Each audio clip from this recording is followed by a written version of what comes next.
రాష్ట్రంలో యూరియా కొరత లేకుండా చూడాలని రాష్ట్ర ముఖ్యమంత్రి చంద్రబాబు నాయుడు ఆదేశించారు. అయినా పల్నాడు ప్రాంతంలోని కొంతమంది వ్యాపారులు యూరియా అధిక ధరలకు పక్క రాష్ట్రాలకు విక్రయించుకున్నారు.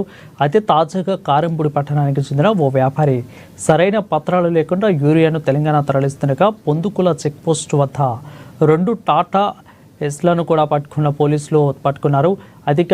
గత రాత్రి యూరియాను అధిక ధరలకు పక్క రాష్ట్రాలకు తరలిస్తుండగా బొలేరో వాహనాలను పట్టుకుని స్టేషన్కు తరలించామని అన్నారు. ఈ ఘటనపై దర్యాప్తు చేసినట్లు దాచపల్లి సిఐ తెలిపారు.